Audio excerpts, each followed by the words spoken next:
Hello everyone, my name is Rita and today we're gonna play with music.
All our life are full of music.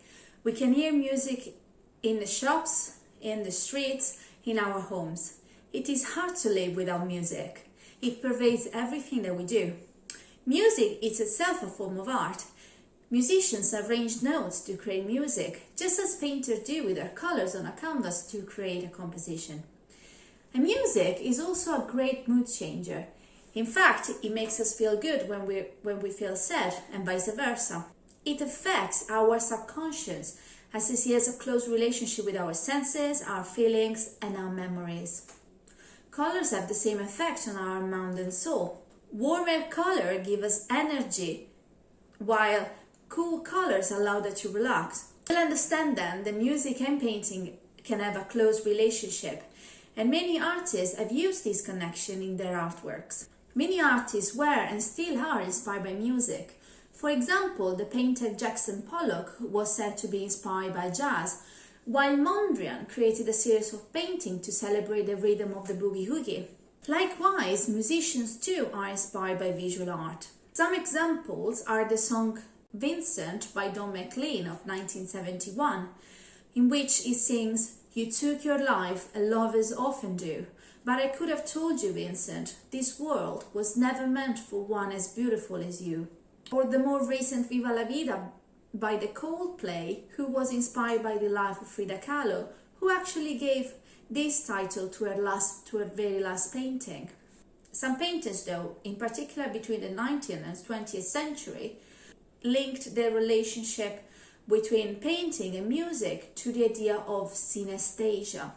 This is a neurological condition in which an information that is meant to stimulate one of the senses actually stimulates several senses. For example, people with synesthesia can taste shapes and can actually see sounds. For instance, the 19th century Russian composer Nikolai Rimsky-Korsakov used to say that he could see musical keys as colors, while Alexander Scriabin, another composer, in one of his orchestral works called Prometheus of 1910, included a colored keyboard which was meant to illuminate the music hall with colors in relation to the musical notes of the work.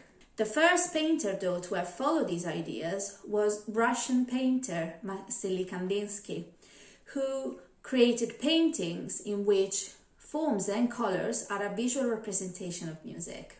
He played the violin since a very young age, so he was deeply inspired by music, naming his paintings with music terminology such as impressions, improvisations, and compositions. However, the center of Kandinsky's relationship with music is not in the titles of his work, but more deeply in the painting itself. He saw music and represented it with geometrical shapes and lines while associating them to a specific color, which was meant to stimulate the viewer's inner spiritual soul. Though before Kandinsky, American artist James Abbott McNeill Whistler used music terminologies for his paintings. However, these are very different from those of the Russian painter. Whistler's painting, in fact, represents realistic scenes where a single color is the protagonist.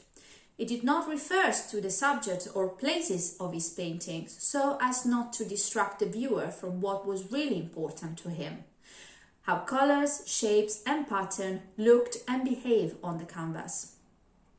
Calling his paintings symphonies, nocturnes and arrangements, Whistler wanted that his pictures talk to viewers, creating a mood and an atmosphere, just like musicians do with their notes.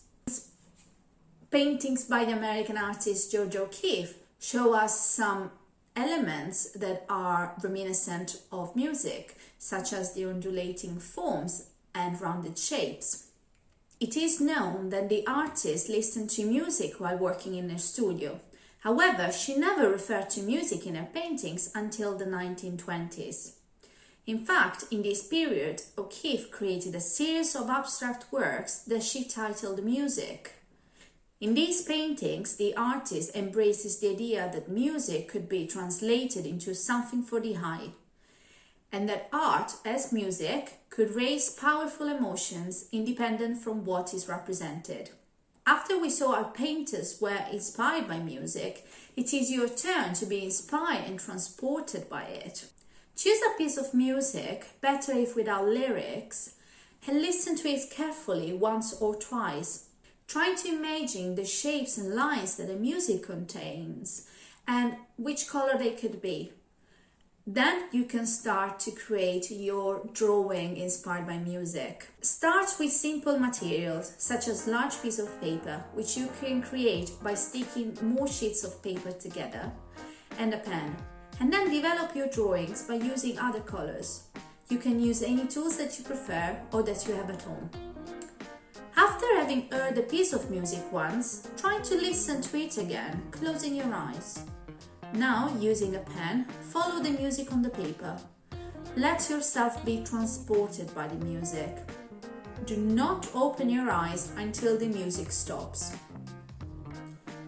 Now, have a look at this drawing and try to find basic shapes, such as squares, circles, triangles, line, etc.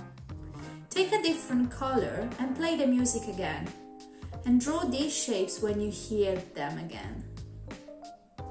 Finally, select some colors that remind you of the sound that you heard, and listening to the piece of music for the last time, add the color depending on what you hear. Now you have your abstract drawing inspired by music. Write on the back the title of the music you chose, so when you look at the drawing in the future, you can also find and listen to the music that inspired it. This is my drawing inspired by the music that you heard in the video. Now let's see and hear Claudio's drawing.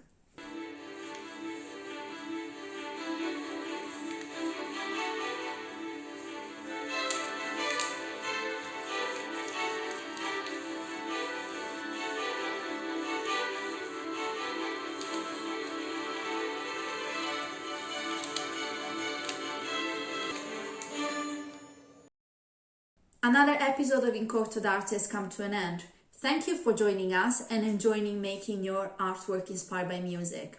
Don't forget to follow us on social media and to subscribe to this channel and click on the bell button to be up to date with everything that we do. We will see you again in 2 weeks' time, but in the meanwhile, keep listening to music with a different eye. Bye!